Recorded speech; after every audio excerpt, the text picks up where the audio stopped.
Right. Ladies and gentlemen, thank you very much for coming this evening. This is one of our most subscribed Daylesford Discusses we've had, and it's probably no surprise given the calibre of the panel we've got here tonight, and perhaps the calibre of the title, Eat Less Meat. A pretty meaty discussion indeed. So I normally sit on that side, so I've been booted onto the chair so that I don't carry on rambling on about biodiversity or those sorts of things. So I'm now sitting here, and Rhea has the wonderful job to sit and talk about nutrition, which is much more part of the discussion this evening.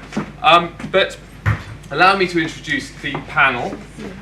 We're going to have a few questions for the panel to begin with from myself, and then I'd like to throw it out to the floor to start thinking about the sort of questions you might want to ask our esteemed panel. So, Loda is a very well-known chef and has journalist. You've done some wonderful teaching in the University of Gastronomic Science, I found, and today we're signing a book at Daylesford here in Pimlico. So if you'd like a copy, yes, not any old. Loda Suppers is available, a signed copy exclusively tonight. So please do go and have a word afterwards. William, again, takes no introduction at all. William, you have an amazing appreciation of the history of food, supper clubs, to obviously judging on MasterChef, and recently now columnist on the Telegraph. We welcome your stance, your insight into eating less meat. Rhea, for those of you that have come to Daylesford Discusses before, will know she is our resident nutritionist at Daylesford, and what she doesn't know about the human body and its appreciation of food isn't worth knowing. And then Amber, if anyone knows Amber, she is the most incredible with fruit and vegetables. She is a self-proclaimed vegetable and fruit evangelist, and I've seen some of your work, which is now going global with Estee Lauder, and it's amazing. So welcome to the panel, and welcome everybody. So, Amber, I'm going to start with you if you don't mind. When did your relationship with fruit and vegetables bloom, and when did you go exclusive with fruit and vegetables? What was the trigger? It was really a little hobby I had on Instagram. Somebody tried to convince me about 5 years ago to set an Instagram account, but said you've got to have like a little book. So at the time I was really interested in raw foodism, and so I was starting to read up a lot about raw food diet, and it was really in its infancy sort of 5 or 6 years ago in the UK. It's a lot bigger now, as you all know. But so there was a lot of people in Australia and in America who seemed to be, very keen raw foodists. So that's when I started experimenting with the diet, and just suddenly got incredibly passionate about fruit and vegetables. It made me feel amazing. I always say it's like nature's happy pill. Eat a raw food diet for a week and you feel a completely different person. So that's when I sort of started to have a lot more fruit and veg around me, and then I started to experiment with some designs, and then Instagram just kind of took over really. So thank you, Instagram. No, it's beautiful work, very Instagrammable. So Clodagh, how have you... I was expecting me next. I was going to throw it about there, sorry. How have you sort of, or have you changed your style of cooking in the last 10 years? You just brought out a cookery book. Yeah. I mean, you're absolutely about seasons and provenance of food. Have you personally changed the style of cooking that you've gone down in the last couple of years? Like to more vegan or vegetable? Exactly. No. You've held true to... Yeah, no, absolutely. I mean, from my point of view and my background, I ran farmers markets. That's how I kind of got into food, or where I grew my passion for food is through the farming community. And I've kind of never lost my passion for the farming community and good farming. And I think especially now. Brilliant. And William, do you think that this is a fad? Do you think that we're seeing a lot in the papers and so on, vegetarianism, veganism, the science is coming out with the Lancet report.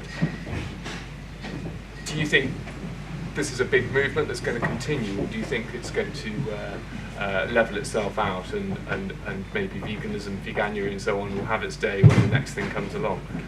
Well, it's true. I've noticed the word vegan a little bit in the last few months, and which is quite interesting. You never know with trends and fads. Is eating plant-based food a fad? Is it a trend? Is it a genuinely deep-seated held conviction? I think it's always worrying talking about, the very word trend often worries me, because I think if you badge a movement or a type of food a trend, as someone who writes about trends, who just didn't often, I used to write a piece on food trends sort of twice a year for the Times, and we used to sort of make it all up. So I know that you can invent trends. It's purple food, everyone's eating purple food, and you give a couple of examples of people eating purple food. And PR companies put a lot of money into it. Yes. And I have to say, much as I love vegans, and most of my friends are vegans, as you might imagine, I have noticed that, there's barely a day gone by this January where I haven't been emailed about this thing called Veganuary or Veganuary. And I think sometimes, when the PRs and the marketing companies sort of completely weigh in on this and inundate you, I start to feel a little bit uncomfortable and worry whether, how transparent it is. I don't think it is just a passing fad. I think there is a general interest amongst a large number of people to think more carefully about what they need to cross the spectrum. And I think that is a good thing. I think that there is a general sort of trend that sort of, post-war, it's quite interesting. People ate meat in the United States as a kind of badge of freedom.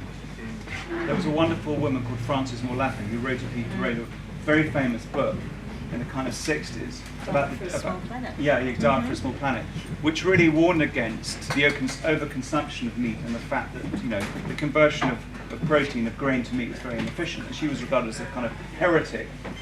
And I think books like that now are kind of par for the course. So I think we are moving in a general direction, but I think, and I won't bang on about this for ages, it's an economic thing as well.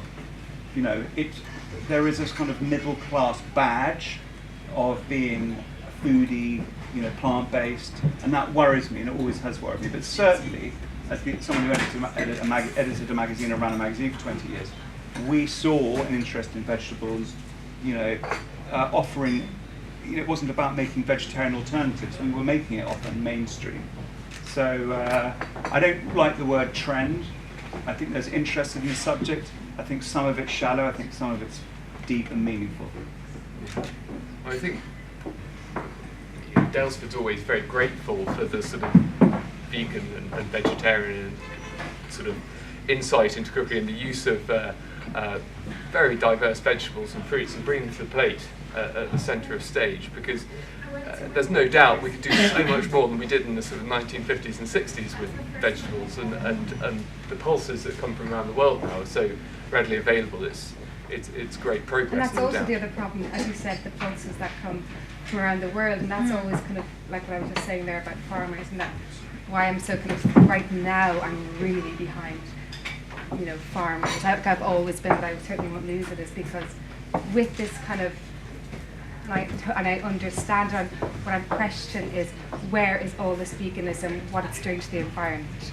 There's a lot of people who say to me, what the meat industry is doing to the environment, but what is palm oil doing to the environment? Yes. What is all the animal almond milk that's being brought over from Australia, what's that doing for the environment? And what's happening to our farmers that actually look after the country and look after the land, the good farmers that look after our land, and they're getting squished at the moment. And I'm part of the National Dairy Council in Ireland, and they are under so much pressure at the moment because so many people are switching, going vegan and supporting animal farms in Australia. So it's really important, if you are shouting about it, and you've got a blog and you're shouting about veganism, that you really take a step back and think about what you're shouting about and what you're squashing. I think you bring up a good point, because for me, I think that a lot of the movement towards veganism is a real protest about intensive intensive animal raising and factory farms. And for me, a lot of the people who are most involved in animal welfare and animal husbandry are really good butchers and really good farmers, small-scale farmers. And so I think it's a completely valid position to decide that you don't want to be involved in the factory farming of animals. But does that then mean that the alternative to that is veganism, which doesn't suit everybody? But there are a lot of common ground to be found with people who are interested in environmental issues and in welfare. And we are so removed from what's on our plate and where it's come from and what the food traditions are behind it and how long we've been eating it, that you can end up finding, in an attempt to be more environmentally sound, that you're now deeply involved in, the soy industry or palm oil, which is particularly destructive at the moment. And I think people get fatigued and think, what can I do? And I think one of the simplest things is to look at as local food as you can and as traditional food as you can for where you come from, because that will give you the beginning. If you can begin to put together the pieces of where the food that you're eating comes from, it changes the discussion to something that I feel passionately is more potent. You end up with food that's fresher in many ways. So farmers markets is something I feel really particularly strongly about. And then you can begin to pick and choose. So some of the practices in the Californian almond orchards, for example, are really contributing to the collapse in the pollinators. So when you take each one issue, the next thing you know, you're under a tsunami about the broken food system. And yet it's very, very easy, it's not easy to put it back together again, but the minute that you start thinking locally, that's a huge step to an enormous environmental change in the food. And then you can start getting excited about what are the traditional seasonal foods in your country and what are the things that have fallen off. And I can't remember the name of the Pulse company that won. Ogbedods. Yeah. Ogbedods. I was going to come back at you actually, because it's all very well us saying we shouldn't be looking internationally for our food, but actually Hodmedods are a wonderful example where they've taken a few wonderful pulses from around the world. Quinoa or quinoa, depends how you pronounce it. Quinoa I always knew as a wild bird mix that would go into the field corner, and millet as well. It's great for overwintering birds. And then all of a sudden everyone starts eating this stuff, and I discovered that around the other side of the world it's a staple grain, pulse. And in many respects we need to really diversify our farming systems to help them recover, and maybe we could start by exploring avocados. We're never going to grow avocados commercially in this country. I said I was going to chair and I wasn't going to rant on. I'm so sorry. But then I add something, because I think what you say is very important, because I think it's dangerous to take a kind of blind moral standpoint about any issue about food, and then sort of start, throwing about facts as if you therefore have total support on the standpoint that you make. Because basically, anything you eat and drink has probably a negative environmental impact. Because we as humans are constantly raping the soil and the environment in order to be able to feed our ever-growing population. So I think it's a dangerous route to take. Any meat eater who thinks that veganism is terrible, it's reciprocal. So I think it is. You have to understand also that the idea of it's great if you can shop locally and eat locally and so on and seasonally, but not everyone has that privilege. A lot of people in this country have to shop in supermarkets where food is produced in factories, and most food in this country is factory farmed. That's how it's produced. Most vegetables are factory farmed. Most organic pigs cannot live on the organic feed that's produced in this country, so it has to be shipped in. So there's hypocrisies on every single standpoint. What we have to try and argue for and campaign for and fight for is understanding, so that we at least have the knowledge and we have in order to make informed decisions. But we can't all live in a sort of middle-class world of privilege where we can think, I shall shop locally or seasonally today. Most people in this country, including, if you look at surveys, including people who shop at places like Waitrose, they shop because of cost and sell-by date. And that is the motivating factor. I don't think anybody here on the panel is saying that we're telling everybody here to go out and shop locally and buy seasonally. I don't think any of us said that. I don't think we all are in the food industry for such a long time that we understand that is not something that's going to work for everybody.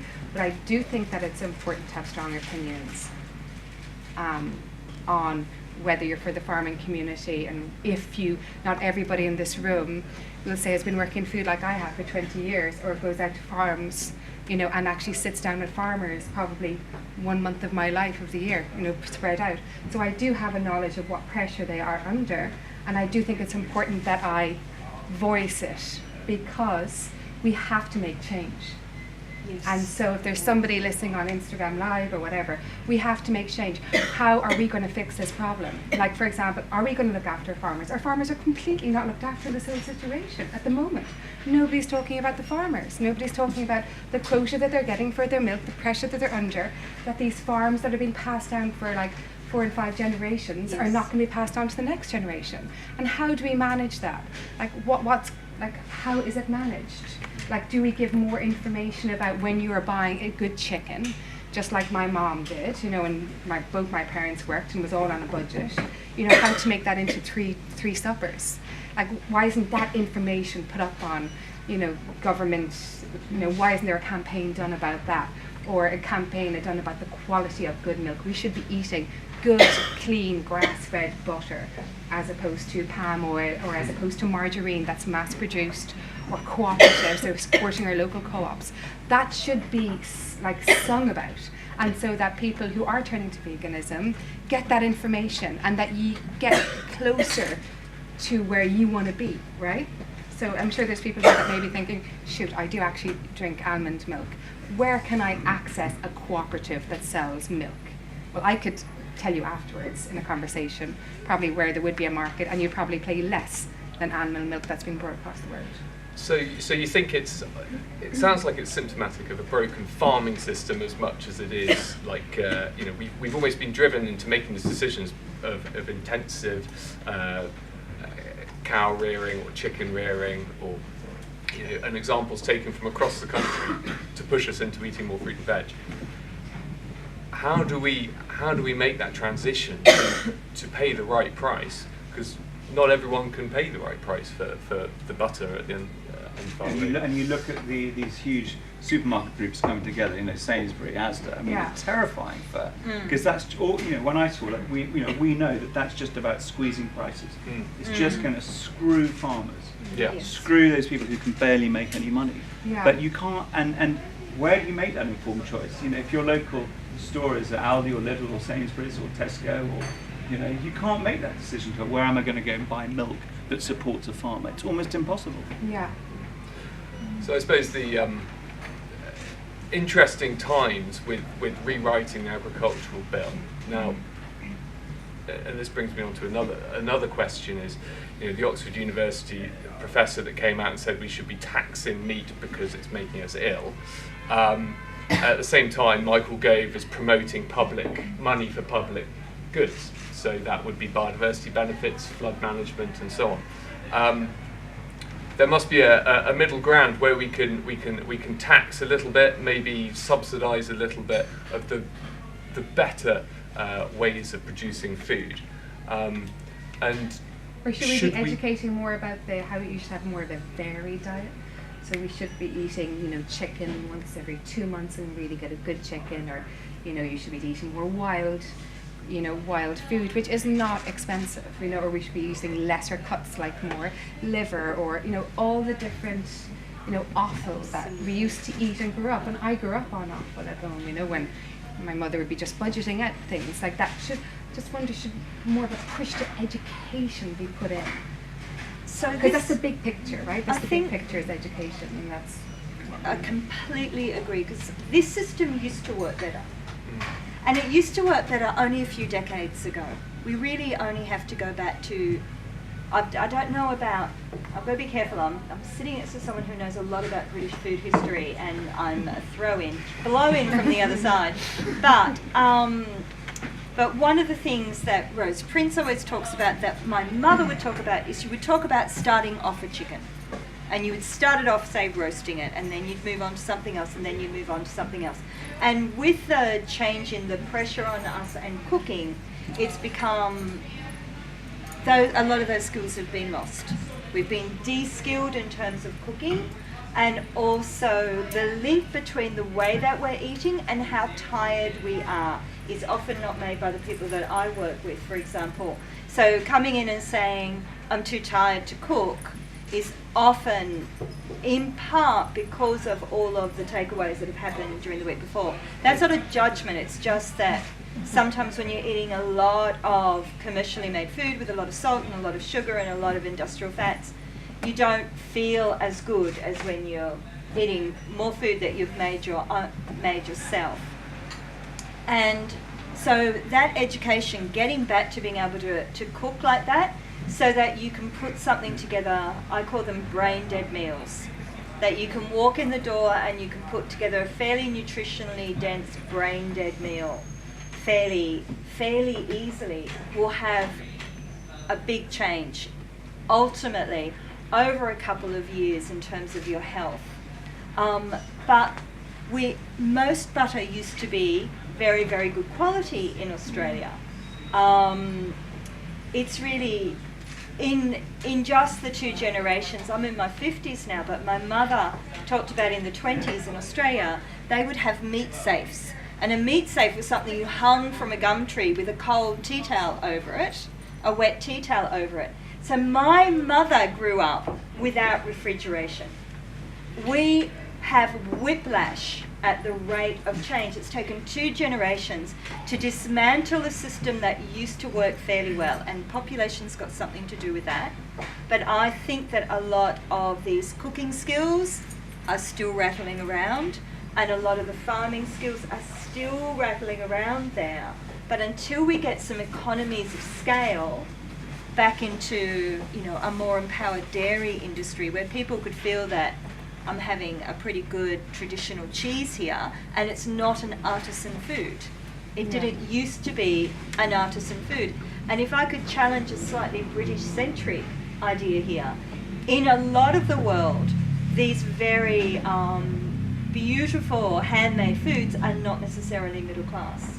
They're still there. A lot of the ferments in Southeast Asia, for example, in Italy, the little bit I know about Italy, I've got very working class Italian relative, and his parents were forever making their own liqueurs, eating wild mushrooms, hunting for a little bit of game, and everybody knew how to cook liver. Everybody would eat that, but there'd also be many, many dishes that had no meat in them because the meat would run out and you wouldn't have any more until you had some money to buy some more. So the balance of meat and vegetables was different. And I suppose trying to be optimistic in what can be quite a pessimistic world, we used to be good at this. I wonder if we could start like a new word tonight that wasn't like meat eater or a vegan, that was like balanced eater. Because I think that we're all jumping back to the same thing, that it's really about balance, isn't I think it? that's like exactly it. No extremes, that we want balance in our Exactly. in our diet It's as about well. education to understand what you're eating. Yeah. And then everything in moderation, except moderation itself, is what you would say. And I think that, as long as you don't go too extreme on anything. But on the education, you've done some amazing things to motivate or to inspire people with fruit and vegetables. How do we address the balance with a population which has got a bit lazy in cooking and perhaps a little unimaginative, even though there's some amazing cookbooks around? How do we get them sourcing better vegetables and fruit? Well, from my point of view, I think it'd be great if we actually started at, primary school level, as you're bringing back. I did domestic science at school, one of my favourite subjects. We're being taught all those basic skills, all those basic building blocks of nutrition, they stay with you for the rest of your life. So I think there's a whole thing we could bring back into the British curriculum. I mean, I don't know how many schools these days actually do food and nutrition, or if it's been wiped out completely, but I know a lot of friends' kids, you know, never cook, they never get any food advice. There is some good news. The Royal Horticultural Society's had a big charity going for a long time for growing vegetables in schools. And I think if urban kids get to see some of that and get to pick some of that, it makes a big difference if they, especially the Daylesford Foundation funded 16 different projects, ranging from the offshoot from Jamie Oliver's great Turkey Twizzler campaign, which was called Food for Life, and that was engaging growing better school kitchens, so the actual in-school food was better, and then better awareness of where that food came from, school farm visits and so on, right the way through to teaching teachers how to grow in schools. So, but it's how do we crack that onto the national curriculum, I think is what you're saying. And I think that would go a long way to the problem is governments only really react when they start seeing financial problems. So the Treasury only wakes up when they start looking at the fact that the NHS is being overburdened by people with obesity and diabetes and cancer and all the other things that come out of eating a poor diet. And if the government really had an interest in it, they would sort of stop companies like Just Eat sponsoring X Factor, because that's where these messages are being permeated.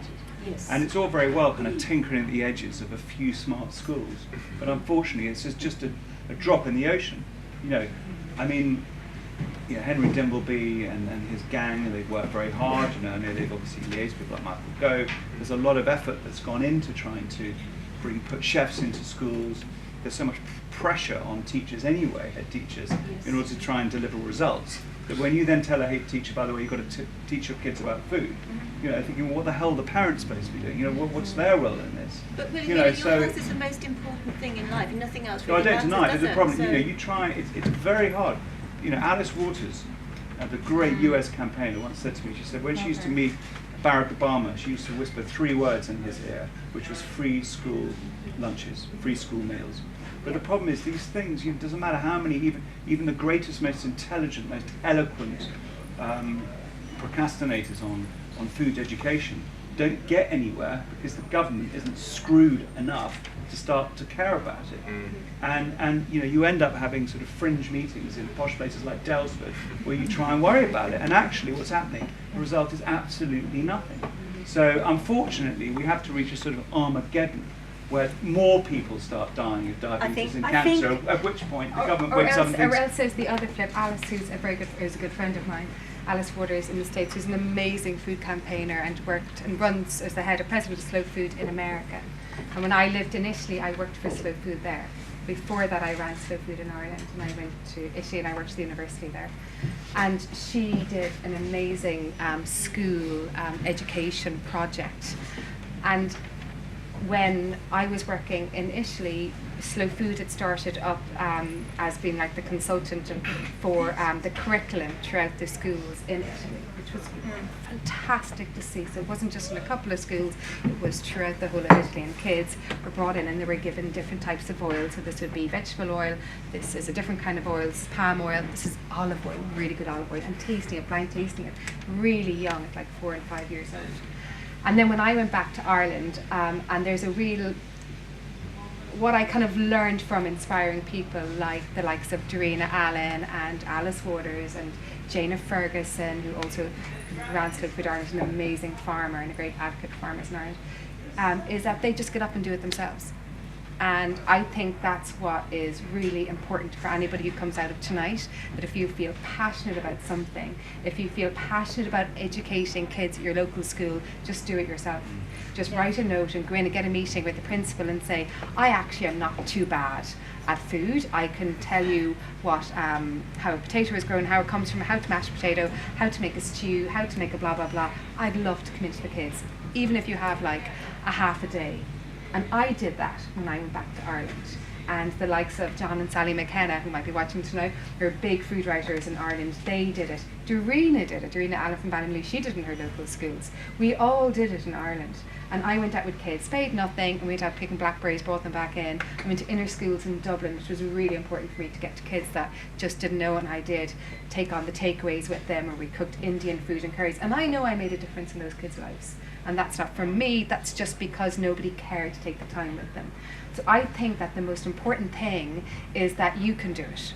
So we don't have to wait for the government to do it, we don't have to wait for your local politician to do it, you can absolutely do it yourselves. So if out of everybody here today, 10 people did it, you know, and I need to start doing it in England now that I've moved here, so actually I'll do it. I'll actually start doing it. That's a promise, I'll start doing it again here. And if we all did it, we'd make a difference to probably 30 kids, that's 300 kids who have been affected and might change the way that they make their food, and they might tell their friends, and it grows and grows and grows.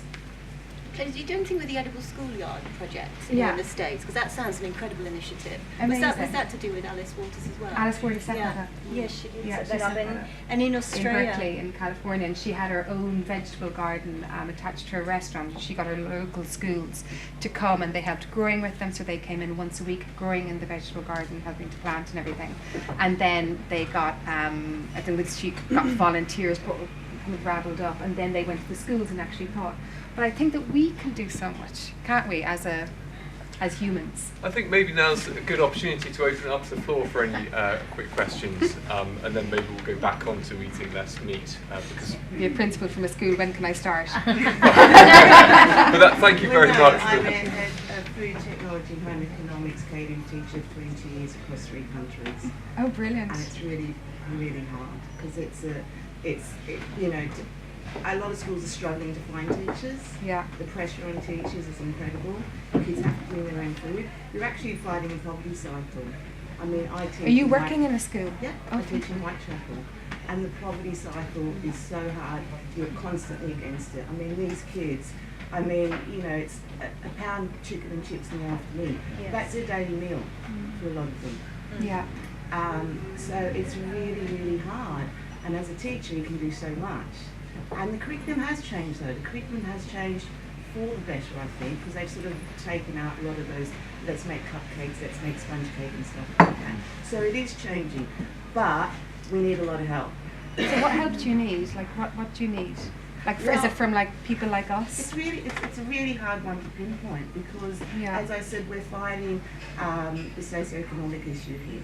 You know, poor kids can only afford to go to Iceland. They can't afford to go anywhere else. You know, they're really lucky if they get a meal, some of them.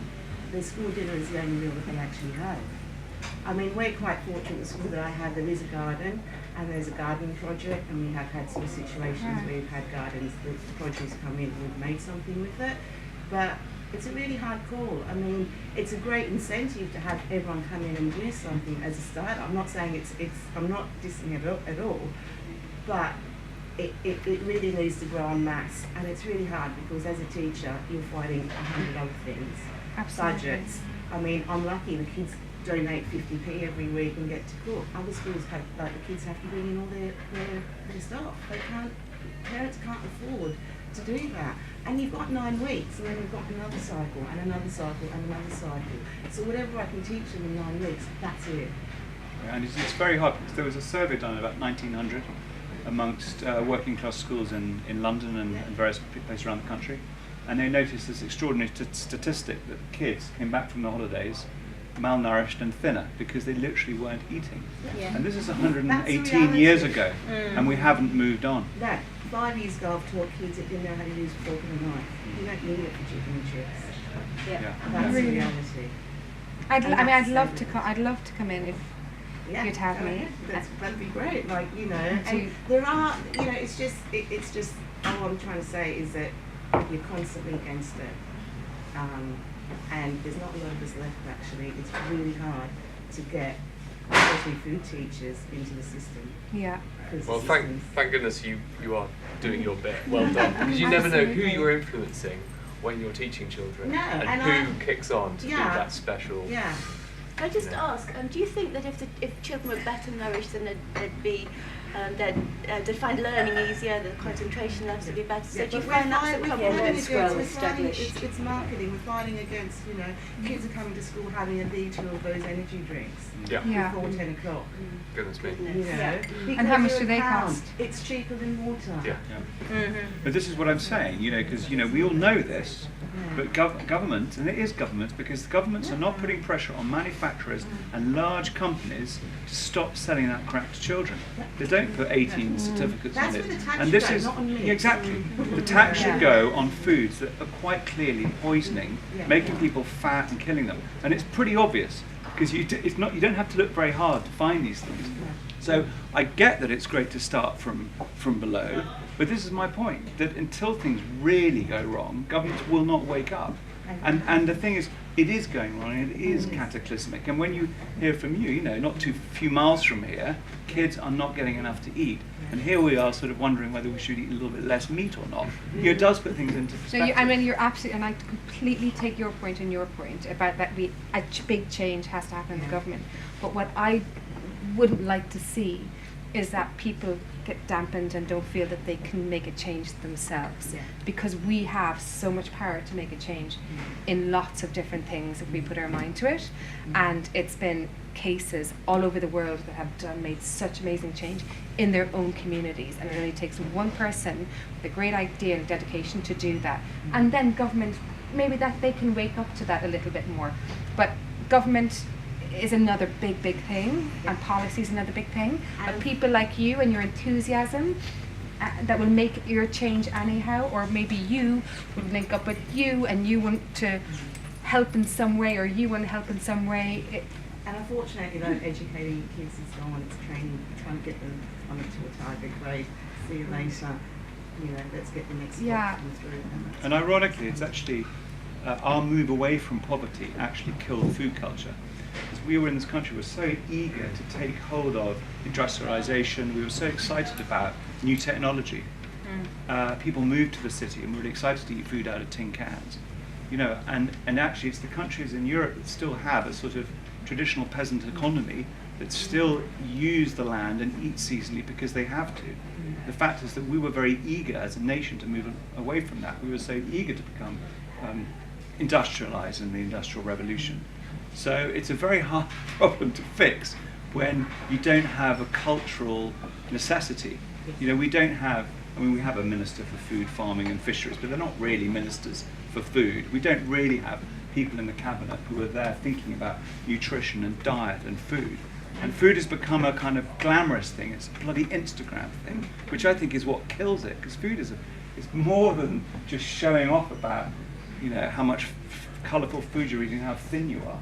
Going back to farming, do we think that the way that we're producing meat, and this requires a hugely sophisticated answer from government, but the way we're producing meat around the world and using 50% of antibiotics that are available to us in livestock, potentially that's going to be our next sort of big hit on the Treasury, because the NHS are not going to have any antibiotics at their disposal because they're all the bacteria have immunity to them, as we've overexploited them in the livestock industry.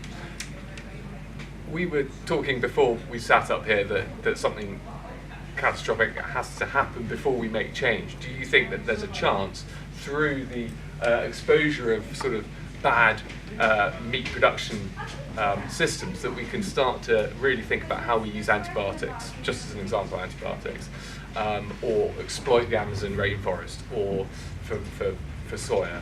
Do we think that we can, that the movement to really consider the meat that we eat could tip us into a safer place in the future, or are we just going to carry on? We're overdue, so they say a pandemic, which sounds like what you're headed towards. But the reality is food poisoning has plummeted. In terms of food hygiene, and also there's an international genetic community that are open sharing some of the E. coli's and things that are coming.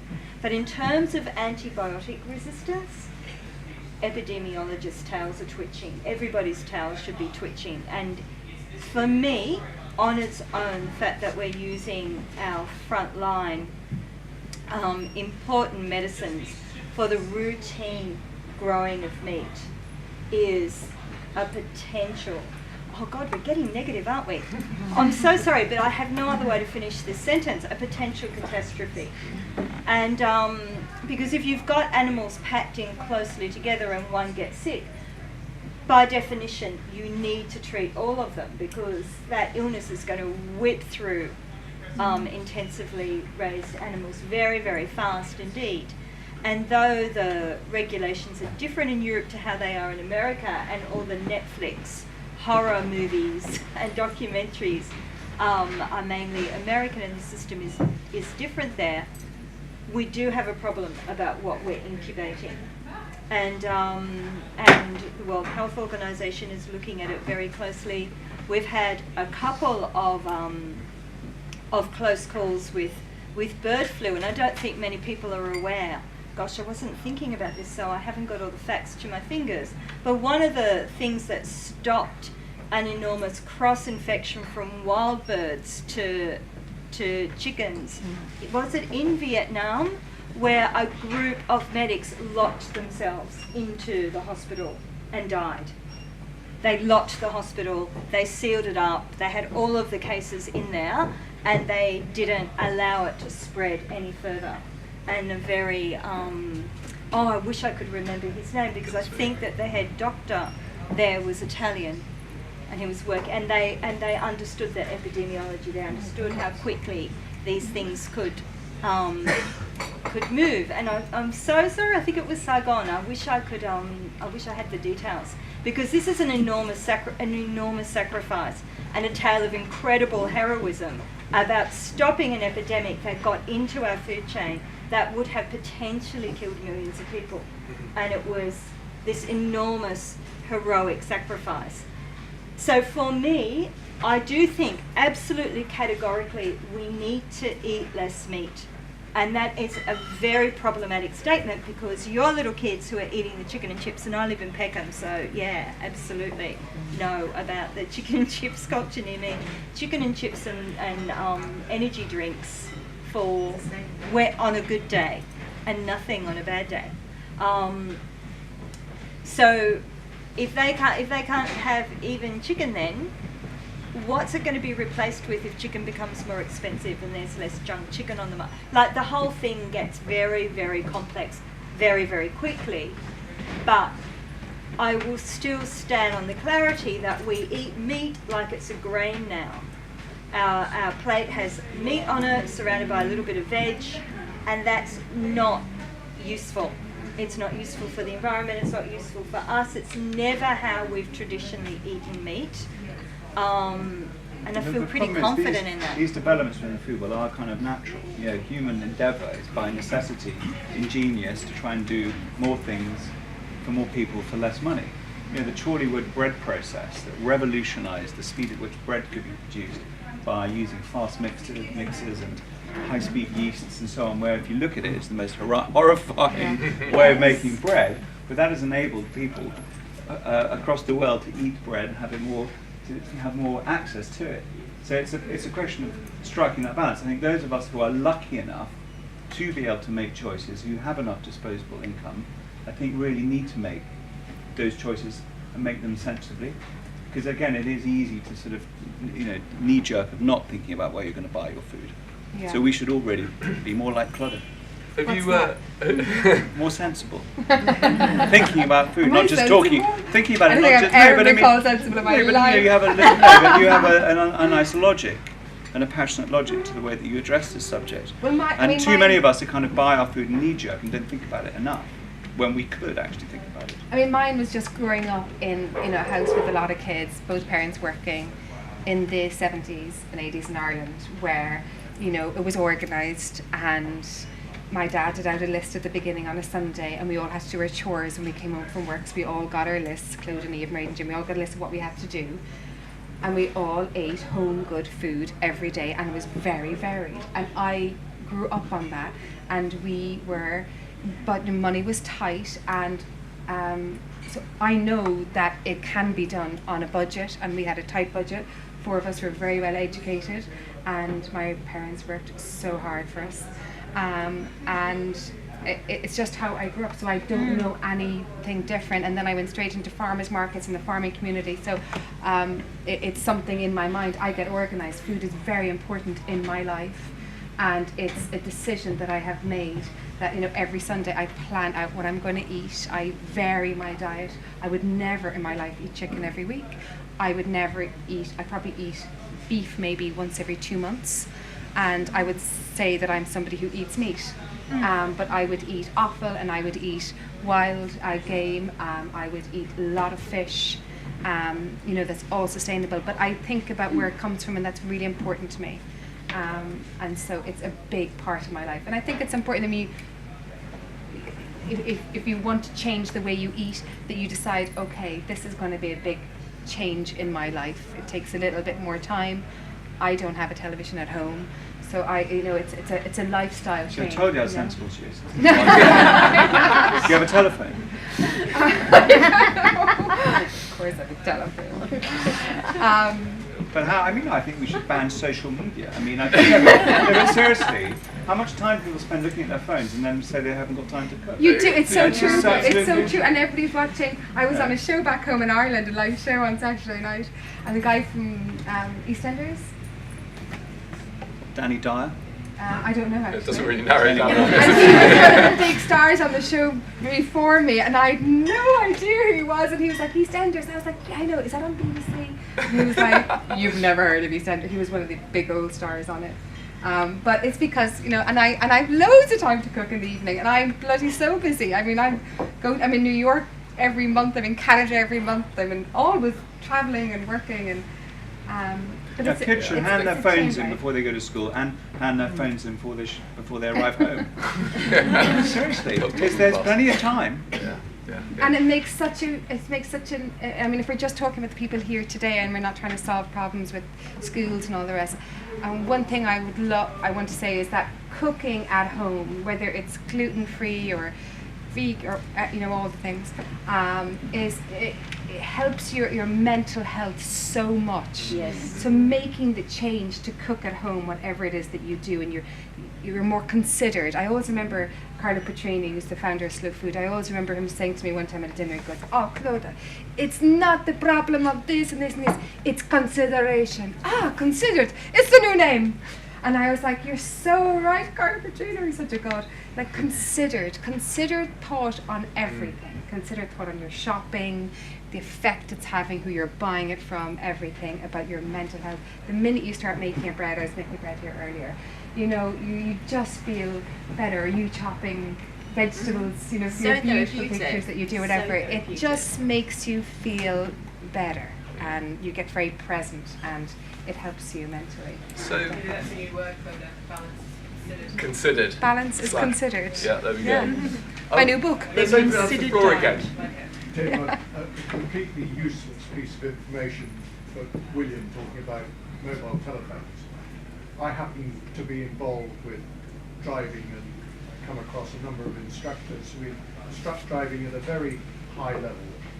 They are finding that the new generation who are about to take their tests are 50% less perceptive, because one's hands, when one is steering a motor car, follow one's eyes, and their eyes automatically are going downwards to a mobile telephone instead of looking at what is going on around them. And he, having taught for a long time, and he's a bit south of me, but he's taught for 30, 40 years, he's really bothered about it. So it backs up precisely the point you're making about mobile So telephones. I was talking to my osteopath last week, and I don't got look a bit of very jip young. was playing tennis, my underprivileged life. But he was saying that he gave it was a symposium, and he was asked what's the worst thing about the current human behaviour. He said it was a man called Steve Jobs who's turning everyone into these creatures, doing this. And I have to say, you know, it is very damaging for your spine, for your outlook. And what Claude is saying, you know, when you learn to cook, the first thing you learn to do is how to stand. it's quite hard work standing, and you stand up straight back, and the way that you learn to, when you taught how to slice an onion or do any sort of cooking, it's about posture, because if you haven't got your posture right, you won't last in the kitchen. And once you start cooking and you realize the challenge of it, it is transformative. That's why anyone who's having mental issues or whatever, depression, should go and sign up to Richard Burton's bread course down in Bath, because learning how to bake bread is a wonderful new problem to have, because he talks about the fact that people come to him from all walks of life and they suddenly get this obsession for their sourdough, and they run home in the evening to stir the mother dough, and it is wonderful and to feed the beast. And these things, if you can transfer your addictions to things like food and your obsessions with your phone to making bread, to chopping stuff, to peeling, it does open you up physiologically as well as mentally. One of the I work with a lot of people who have type 2 diabetes, so they're very, very, very large. And they'll often say to me, I really love food, but it's so rare they actually do. They're not actually paying any consideration or attention to a lot of what they're eating. It disappears very, very fast. It's deeply unsatisfying, and so you move on to the next food and the next food and the next food, never feeling really fed. Yeah. And I think that that's a function of the kind of food they're eating, but also the way that we eat now. So I think one of the earliest ads was for a Milky Bar in about 1974 that said the treat you can eat without ruining your appetite, which was aimed at the mothers, because you used to not be allowed to snack in between meals, and most mothers who were the caretakers of the structure of the family meals would have just said no. So it was aimed at getting them to say yes. So one of the first chocolate bars was aimed at not satisfying your appetite. And the link between food and appetite has perversely, in my world, been decoupled, so that people eat for a number of reasons that have nothing to do with hunger. It's more about hate. People have a hateful relationship, and I have to say one of the problems with the vegan debate is it's created a lot of hate. And don't I know, because I had a bit of a spat with some of them. And it should be about love and sharing, not I eat this particular food and therefore what you're doing is bad. But it's a badge of honour, I think, isn't it? It's a badge of honour, yeah. I mean, there are better badges of honour. Yeah, sadly the veganuary debate has rolled into February. I don't know if anyone's following February, which was started up by the farmers, but now it's just a forum of hate, because you've got as many people piling in with hateful comments as really nice, honest dairy farmers just putting a roof over their head, trying at least. It's very sad. Well, it would be fantastic, in a kind of an ideal world, if anybody who is, doesn't feel well because they eat too much meat, etc., look at the meat that they are eating, where it's coming from. But also maybe to take a chance on, or take some time to find some really great farmers. There are so many great butchers around London. I mean, you're so lucky there are so many butchers in all the different communities in London. Even in my place, West Hampstead, the farmers market on a Saturday, I can go up there and I can buy, for 20 quid, I can buy so much vegetables that I'd find it hard for us all to get through it for the week. And the Providence butcher shop there, they'll link with all of the different farmers, and they have a little abattoir sign up there where it's coming from, which abattoir it's coming from, etc. And I wonder if you slow down on how much meat you're eating, where you be really honest with yourself. Were you a McDonald's person? I will say I've had McDonald's twice in my life. One was out of somebody was daring me, and then the other person thought that I was like a food snob, and I was like, I'm going to try it. And I felt really sick afterwards. It made me feel so sick because my body isn't used to it. And I think I wonder, be really truthful, what kind of meat were you eating before? I'm not saying go eat meat. What I'm saying is that there are so many fantastic farmers around the country that have wonderful husbandry, that really look after their animals, and aren't creating massive, which we haven't got on to, CO2 levels. In fact, actually your flight over to Dublin would actually create more than his farming for one animal for the whole year, probably. I did hear that the average UK carbon footprint, this was sourced from Richard Young at Sustainable Food Trust, said that the average person's meat consumption in a year is only a third of the average person's air miles carbon emissions in a year. Now, don't quote me on that. You need to go to the Sustainable Food Trust to It was an Oxford University study. It's staggering, you know, that we get so hung up on little things. Yeah. And also, what about the chase human after. emissions of methane, eating all these pulses? Oh my God, that's so True. I know it's true. I'm kidding. So, Rhea, do you think that we could all survive on just plants? I've got one stomach. I've got a dysfunctional appendix. I believe that evolved to help digest plants. I don't have 4 stomachs like a cow that can convert very efficiently grass, which I can't eat, into protein. Can all of us go onto a meat-free diet, or we absolutely can, and some will thrive more than others. So on the new frontier, we're looking at a lot more personalisation with food. And one of a very, very interesting, it's an Italian researcher called Walter Longo, who's writing a lot about diets and longevity. He's looked a lot at the blue zones, which is something I talk about a lot, and most of the blue zones eat meat, but they don't eat meat the way that we do at the moment. And he talks a lot about eating at the table of your ancestors, so eating sort of traditional foods. I think the traditional food movement's probably where my heart lies, and primarily plants. They eat a lot of plants because one of the best ways to live very, very long life is to be a peasant in a culture that has an intact peasant food culture still surviving. Going back to what you were saying earlier, Will, and people would maybe kill one animal a year, and that would be it for the year if they were very poor. And so a lot of what they were living on was plants, and you absolutely can live on plants for the whole year. And you might need some supplementation, but in the modern world that is simple and cheap and easy to arrive at. So can I ask you then, yeah. the lack of B12 in a Yes. vegan diet, Yes.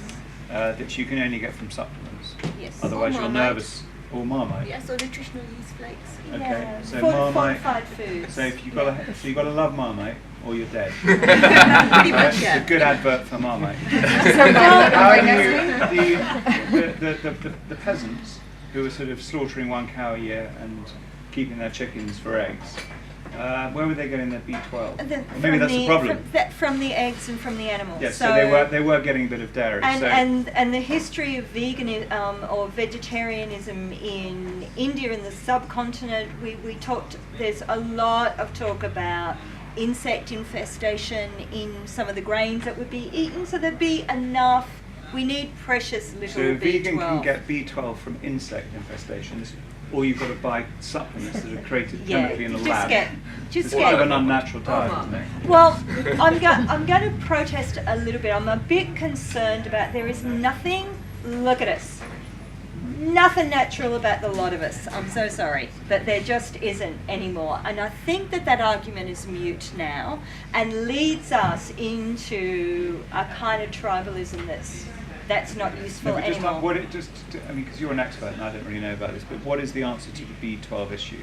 Because it worries me if you can only get supplements that are chemically grated. That doesn't sound like that's not my idea of being a foodie. B12 is actually fermented by bacterial vats that will produce the B12 for them. And so that's where a lot of the vegan B12 comes from, is fermentation. And then there's also a new sort of movement right in the raw food world, where a lot are beginning to eat a little bit of raw dairy, and over the years beginning to incorporate small amounts of animal foods into a predominantly vegan diet to So get the you can't B12 be a without vegan supplement. To do it, then. You To cannot. be a complete vegan, you're going to have to watch your B12 levels, but it's an ethical, almost like a gut instinct thing about whether you're happy to slip a supplement once a week or not. So that's an interesting one, because I we don't have the body to evolve. We're omnivores. We eat weevils and invested in grains, to get our B12 or whatever. But we do have a conscience that's much more developed than any other animal on the planet. So if you are morally obligated not to ever kill an animal, you're going to struggle for B12. But if you don't have those morals, and I'm going to take you to task, William, that you say that all meat has an impact. You're just taking me to task. I got really worried. Because I don't think all meat does have an environmental impact. Indeed, you can have a positive environmental impact if you are eating, for instance, roe deer or muntjac, which are across the UK in large numbers. We don't have wolves to control them. We have cars to control them, or rifles. They're so cute. What I'm saying is that most of the things... I love muntjacs. Virtually... I love them, the muntjacs. They're so cute. Yeah. No, but virtually everything you do has an environmental impact. If you have a phone that's got an environmental impact or a human impact, someone had to pack it. In a workshop in China. Nothing that we do. But if you could do free of impact. If you could do positive impact by controlling vermin numbers, whether they're grey squirrels or by eating wood pigeons, squirrels. But by consuming them afterwards as well, exactly. Sure. But also, when we're looking at beef, how do we maintain our incredibly biodiverse pastures, whether they're the South Downs or flood meadows or across the country? One of our fastest declining habitats is permanent pasture, with all the sort of orchids and so on that are growing in amongst them, and all the pollinators that depend on those are also declining. So, arguably, if you are eating a grazing animal which is going to control that permanent pasture, because we have no other means other than running around with a mower and picking up the leaves afterwards, which has a carbon emission attached to it and management and so on. There's no other way of efficiently turning that grassland or maintaining that grassland and holding on to all that ecological value. So I think there are instances, I appreciate what you're saying, everything we do has an environmental impact, but there are instances where you can have a positive impact by consuming meat, whether that's grey squirrels because they're a nuisance to everything, or I'm going to get told off for saying squirrels are bad. I've never had squirrels. I have a problem with squirrels. Squirrels are becoming more and more popular. There's a restaurant on Borough Market selling them. Really? And they are terrible for trees. Very bad for trees. Very bad for trees. But I find them a bit too rodenty to want to eat them. Yeah, I've just put off the whole audience for saying I want to eat squirrels. Red squirrels, wonderful animals, but again, this comes back to our conscience. What are we prepared to consume that doesn't have an environmental impact, or can have a positive environmental impact?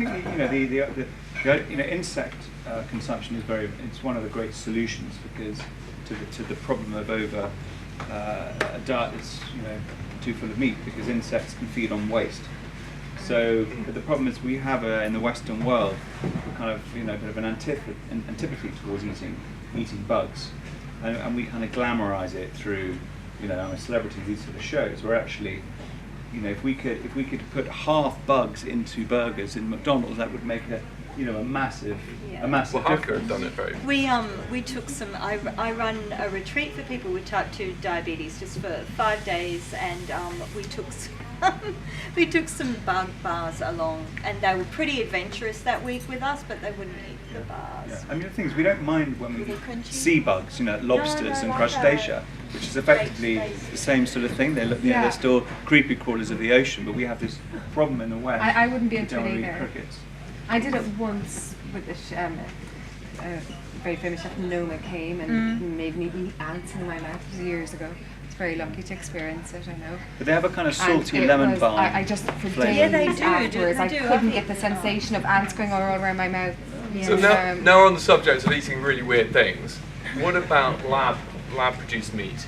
Have you ever eaten lab-produced meat? Because is that the answer to a very low impact? I've not eaten it. I think it's a fantastic answer. The problem is, it's easiest. Obviously now it costs about £24,500 to have a burger from a lab, which is a bit pricey. But there's also if we all suddenly started eating lab meat and you destroyed the entire beef industry, then you have your problems of not looking after the after pasture, and there'll be an impact in terms of having to heat and maintain these laboratories.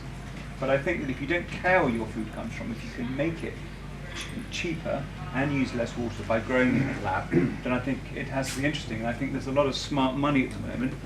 Richard Branson's piling in, all sorts of other people are piling in to try and create meat in laboratories. But there's another thing as well, is it's not just eating less meat. We need more fibre. Like, this is such a fantastically researched, established. There's a lot of controversy in food.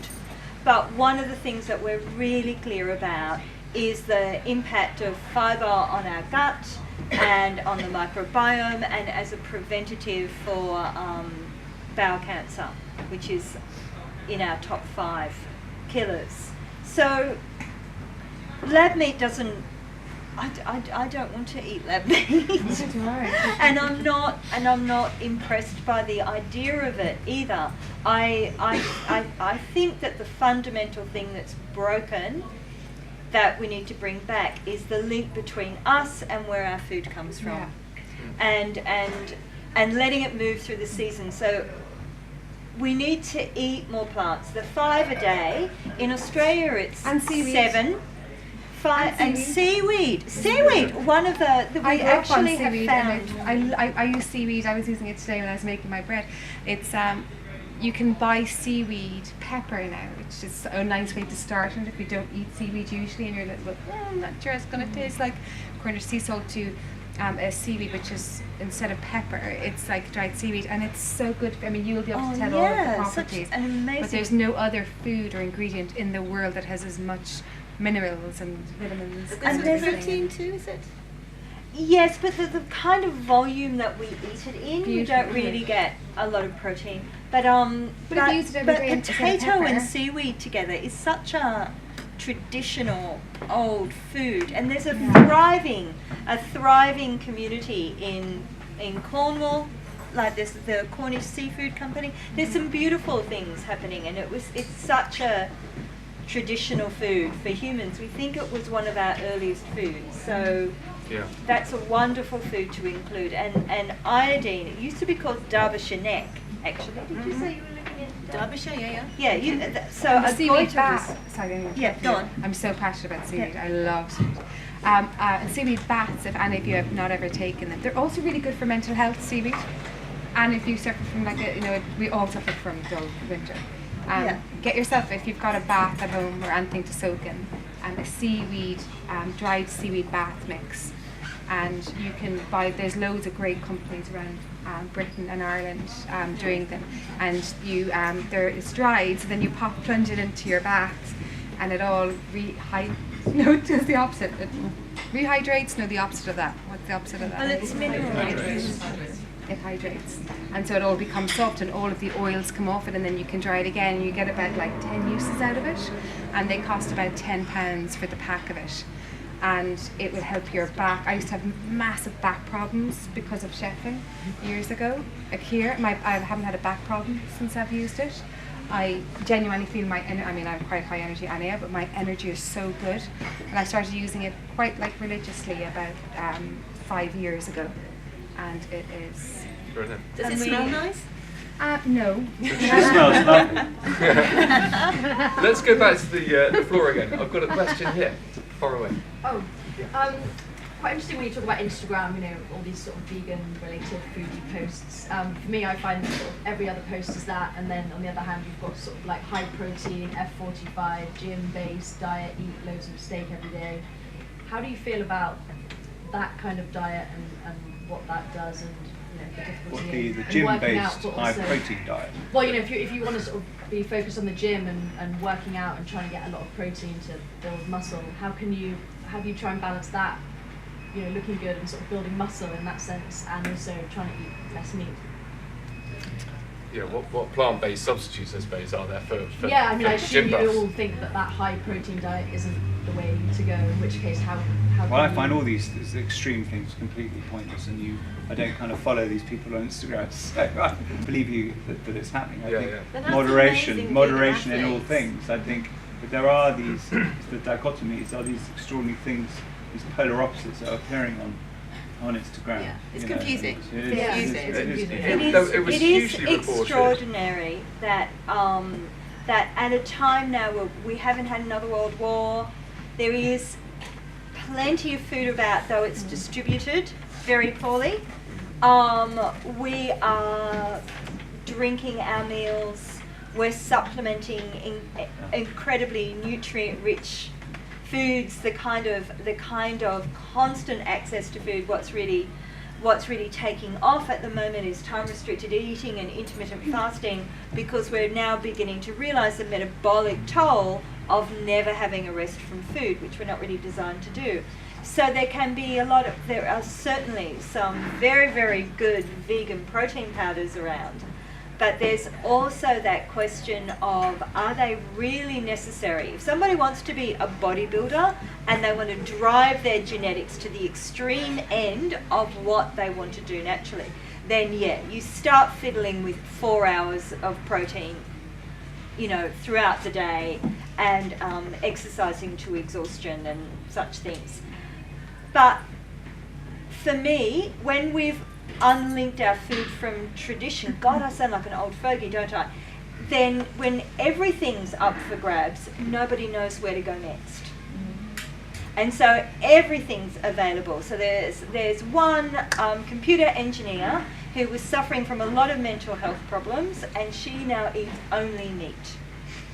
She only eats meat. She makes a lot of YouTube videos about it, and she's gathering the meat warrior movement. And I'm watching the beginning of the carnivore diet.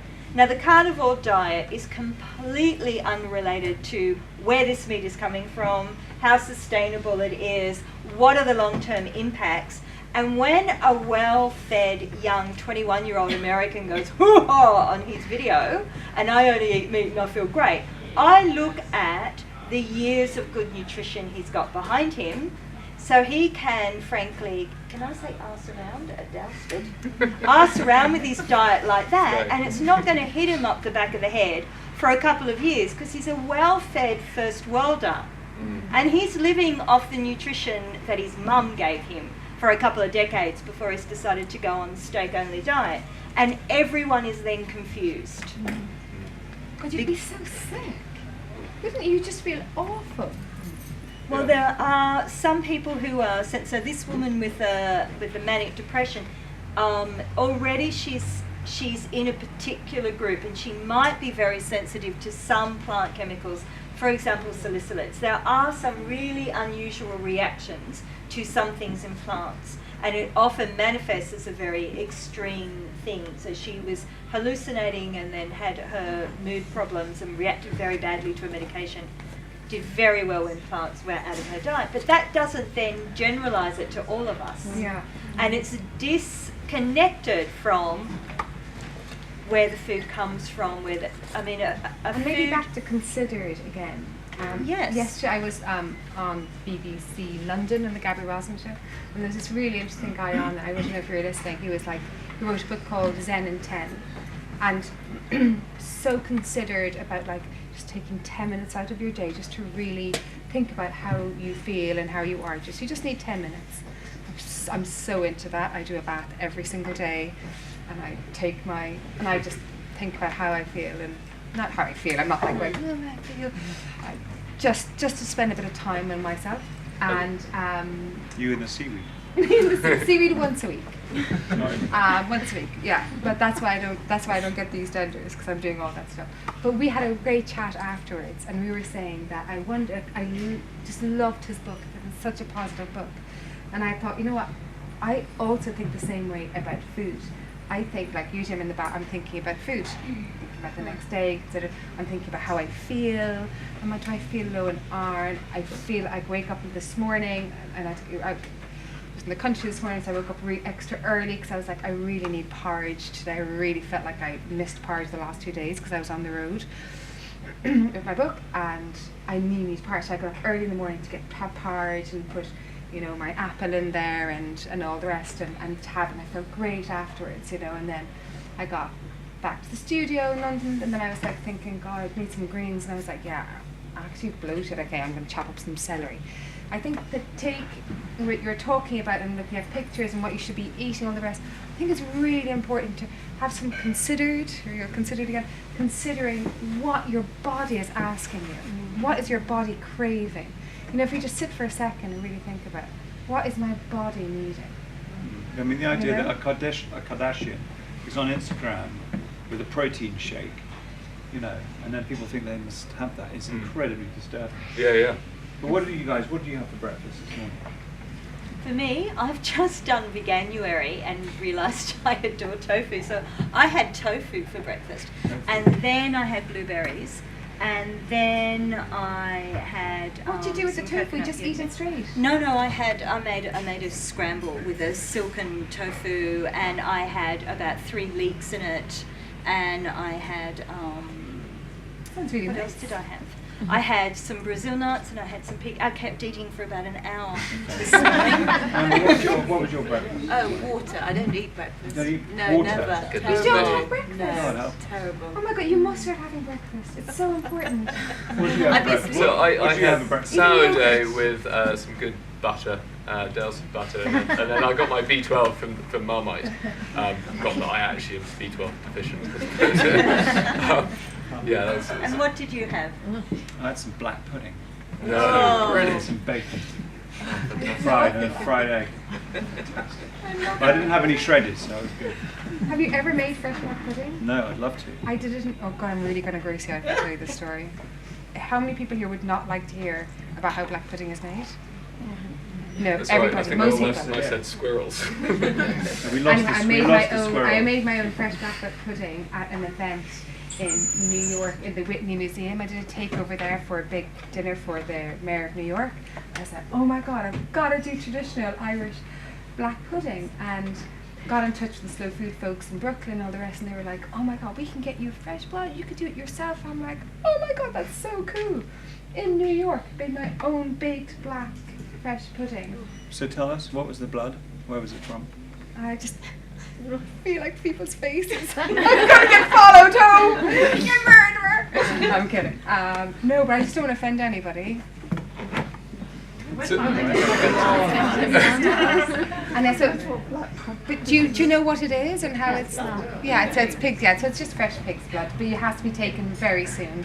From the pig, so it just all has to work out right. But this was from a really good farm that was just outside of Brooklyn, and it came straight from the abattoir, and it was fresh, and then it gets cooked in, and you put in different spices into it. So traditionally in Ireland, in Scotland you put in like oat into it, so it's kind of more crumbly, but in Ireland we use a lot of spices like allspice into it, and nutmeg, and little bits of cinnamon, and then it all gets baked. So you heat it first with so all no your different oats in the Irish black pudding? Yeah, we put in soft oats. You put in pinhead oats, isn't it? Usually into the Scottish one, but it varies.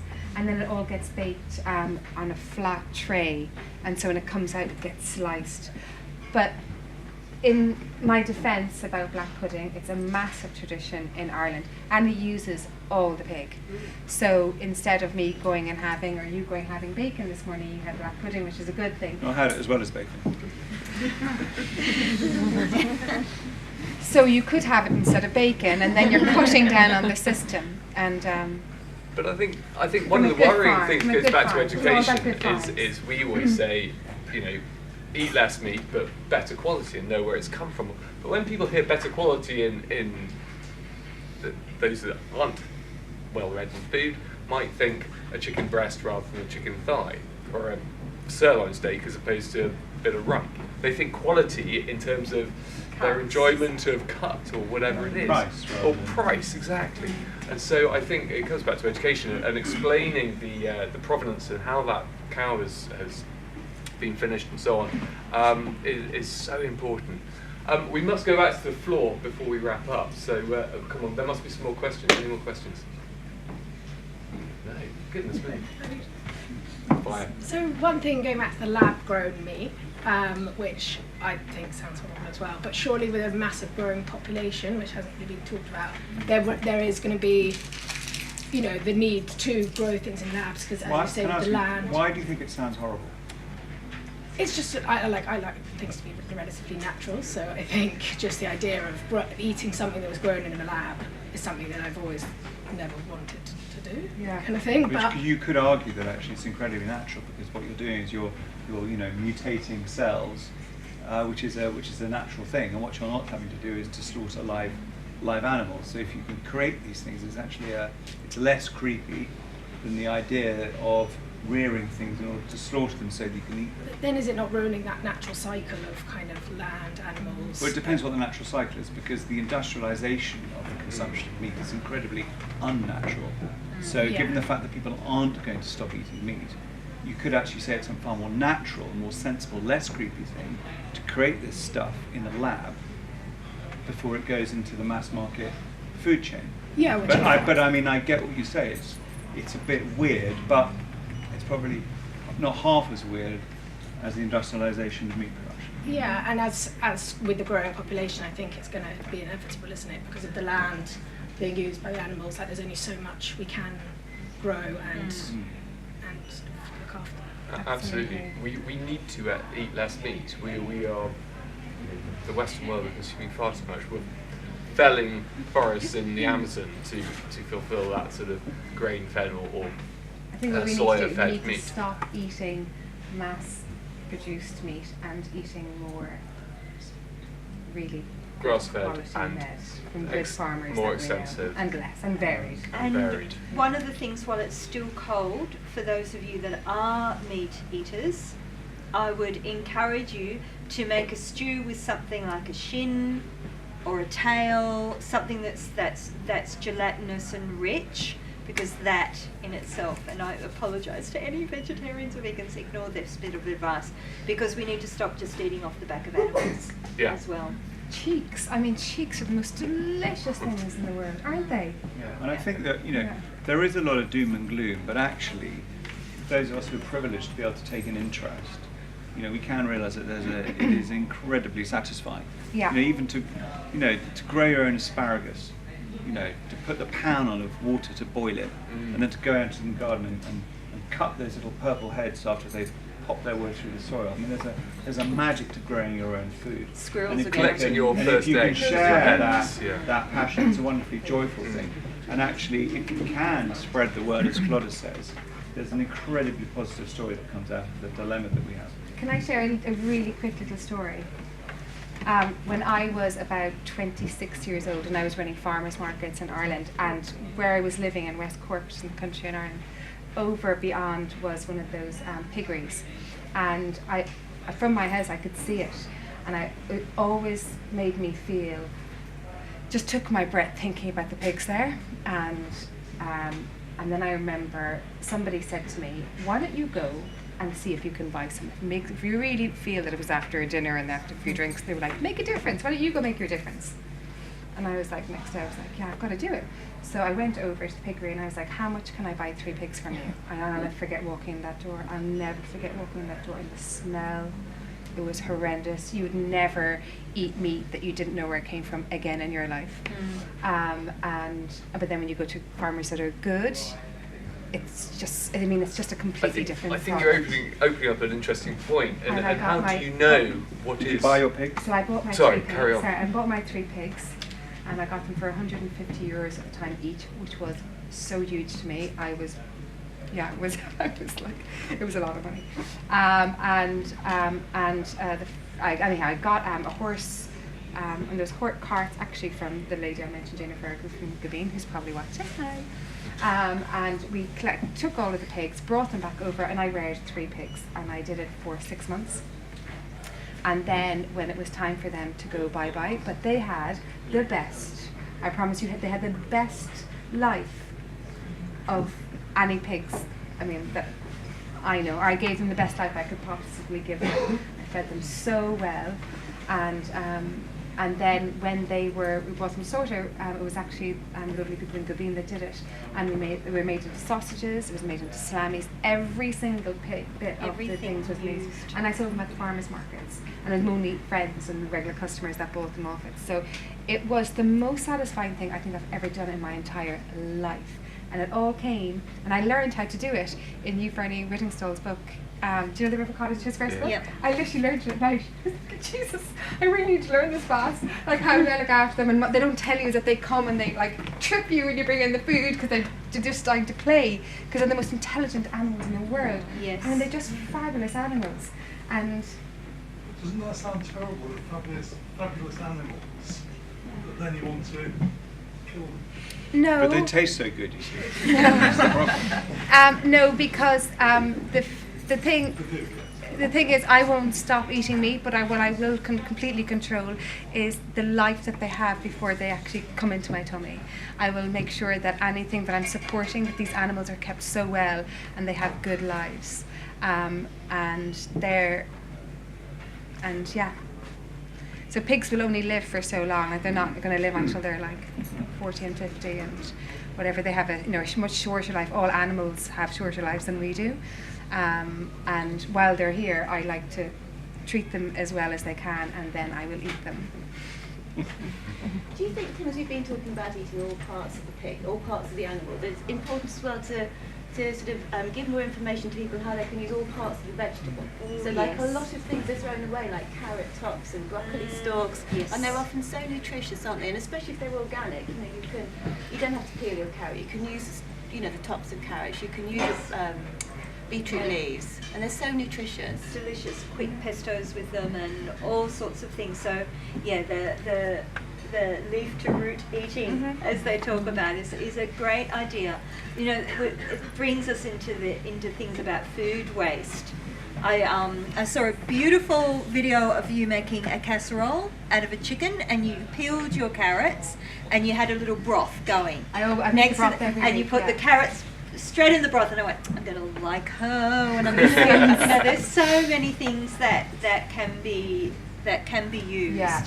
That sort of it is a very interesting thing that something that's quite middle class like now, we're talking about frugality with food, but it's a very frugal thing. But also, if you've ever grown one of those carrots and managed to keep it away from the Peckham squirrel, you're less inclined to waste them too, because there's actually quite a bit of work in growing a lot of these things as well.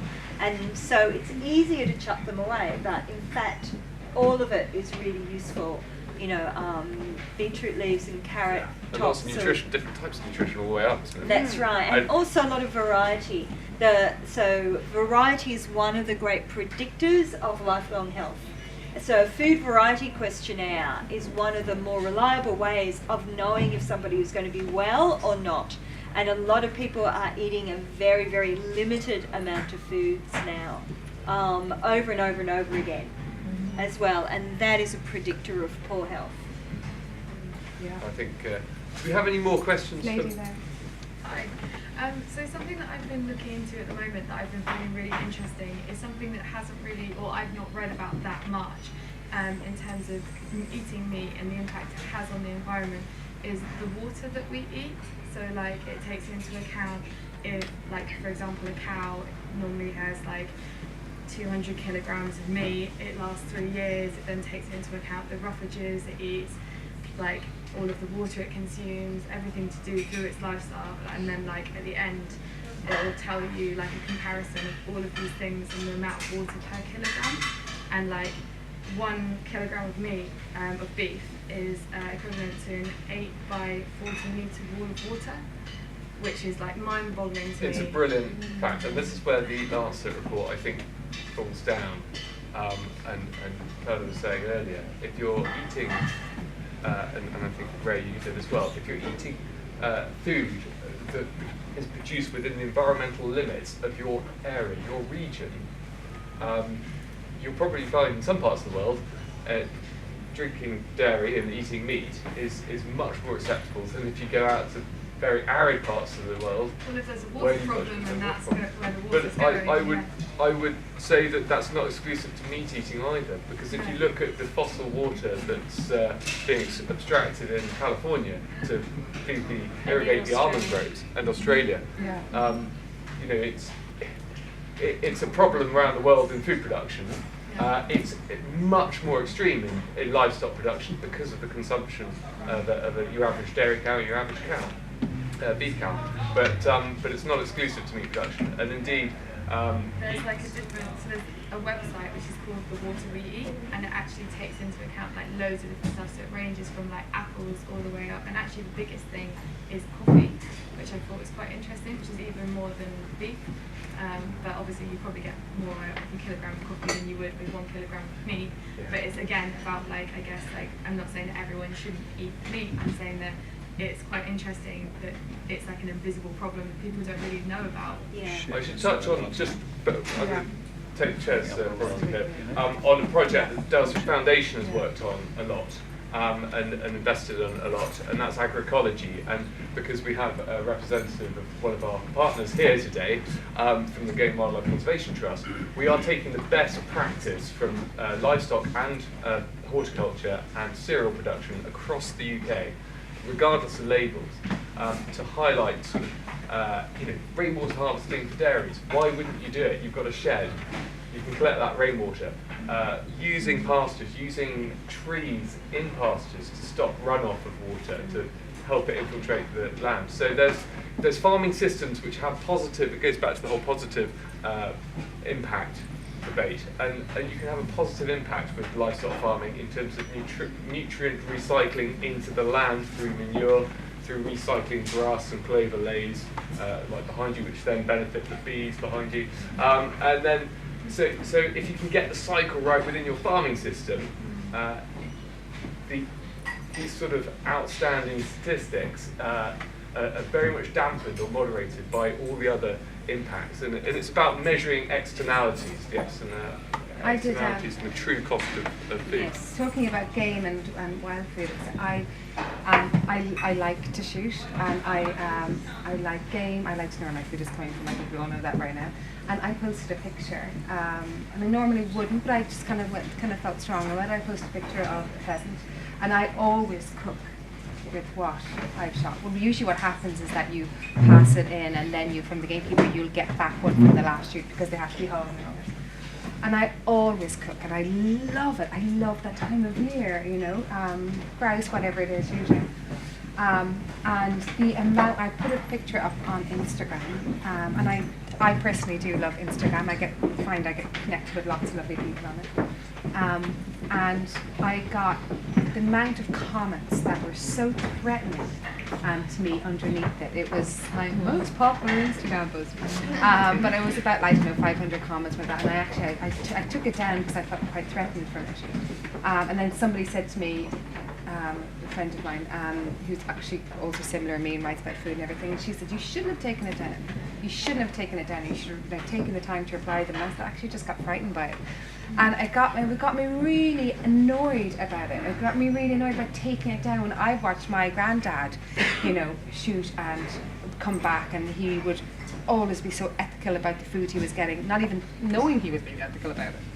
And for me, this is something locally that is, tradition is, it's a tradition as well, but it's something that is on my doorstep, and there's no van coming back or forth to get it. For me, it's the most natural thing in the world to do. I'll probably get out of one bird, I'd probably get 8 people, or some exaggeration. It's a big pheasant. But there's lots of things you can do with it. You can make a good broth from it. There's loads of things you can do from it. I'd get a good meal made from it. And I wondered what your opinion was on it. Is there anybody brave enough to say what they would think about it? What, shooting? Yeah. Yeah, it's the most it's literally it's like from sky to ground to page, isn't it? Yeah. So, yeah. Well, it's not completely natural because every pheasant is reared specifically in order to be able to throw it up in the air for the pleasure of people to then kill it. But it's a pheasant leads a slightly nicer life than a chicken. Yeah. So it's again, yeah. There is also a problem though with the shooting, kind of in that a lot of people will go and it's become so commercial and there's so much money in it that they'll then shoot all the pheasants and no one takes any. That's the problem. And they're not available. With a lot of these things, there's always examples which really damage a sport. And that's not the tradition that I would talk about. It's a very sad state of affairs, and true, it's been reported, and actually I think that there needs to be a better representation of game in supermarkets through to restaurants and so on, and actually there needs to be a better push of marketing for it. I mean, that's criminal. Yeah, it is. No, I mean, we should eat less meat, we should eat more game. That's certainly true, because there's too much game that isn't pushed into the the general supermarket system. Supermarkets can't sell it because people are squeamish about it. I think if you're holding a big chute and you're putting down thousands of birds, you should be compelled to make sure that actually those birds are not buried. That they are pushed into the and it's food just chain. one generation, you know what I mean? Like, it's just one generation that has made that big difference, like it was well, like... the Edwardians shot hundreds of thousands. I mean, the reason that wildfowl sort of conservancy acts were brought in was because the nobles, the sort of 17th, 16th, 15th century were just slaughtering everything that lived. So so it's not exactly the sort of the fetish for gunning down hundreds of birds is not actually a new one. And actually, a lot of the positives through history of game shooting aren't told, in terms of a lot of hedgerows, a lot of copses and woodlands and so on would probably have been cleared during the sort of 80s, when we literally farmed every inch of the land that we could. We've ripped out hedgerows here and there and everywhere. But actually, a lot of those farms that like to have a walk about and shoot the odd wild bird, whether it's a woodcock or a pigeon or a hare or whatever it was, right the way through to the bigger estates and their more organised shoots, were conserving areas for, yes, game, but the knock-on consequences on farmland birds, woodland birds and so on, and having that larder through the winter when they're being fed and so on, were huge. And so there are some positives, and of course there's always those really annoying stories which and examples which come out. Scott, the founder of Slimbridge, was actually a wildfowler, I believe, and so some of the best conservationists actually come from the appreciation of, if you're going to take a life, you eat it, or if you're going, and sort of that appreciation of the habitats. We created an incredible habitat at Daylesford called the Wilderness Wetland. Now, we don't shoot on it, but it's brought huge numbers of wildfowl in as this little refuge which we actually graze, conservation grazing with our livestock. But there are examples of that sort of habitat creation. Just missed it. You just missed it, did you? You saw me walking through it. Exactly. Habitat conservation, or digging ponds and creating copses and so on, which have actually come through that appreciation of wild food as much as just pure conservation. But a very good point, because we need to value every little bit of food that we're producing and not sticking it in a hole. Any other questions? Because I think it's probably the time we wrapped up. And if you... Sorry, the lady in the red coat. I didn't have a question, it was just to add to the fact I worked as a hostess on like a big commercial shoot, which was obviously shooting for the wrong reasons, and there were a lot of excess birds that were just going to waste. So my friend and I, we got in touch with a local catering company who does like private parties and things, and we actually, she didn't buy them off us, but she took a lot of pheasants off us and made them into pheasant goujons and things for like nibbles for catering parties. And I think like there are so many people who will take them instead of them going to waste. It's just kind of people being bothered to get in touch with people. And absolutely. There's people who go shooting and then they stop for lunch and they have chicken or lamb. Yeah. Yes, I know. Brilliant, thank you for that comment. It's totally true. Any other comments or questions? Right, well, I think thank you very, very much. Unless anyone from our panel has got anything closing to say, I will just sum up to say all talked out. I've learned a huge amount, and actually have been hugely motivated by the panel this evening. I think the take-home word is considered. Consider your food. Consider the plate on your food on your plate. Thank you for that. And also education of the next generation as well, which is time and time again so important. But I hope you've got something to take away, learn something new. Massive thank you. If you like the sound, I certainly like the sound of those mouth-watering black pudding recipes and everything else. Clodagh has her book with her, and just released and will willingly sign copies. So please do have a word afterwards. But thank you very much, and if you join me in a round of applause.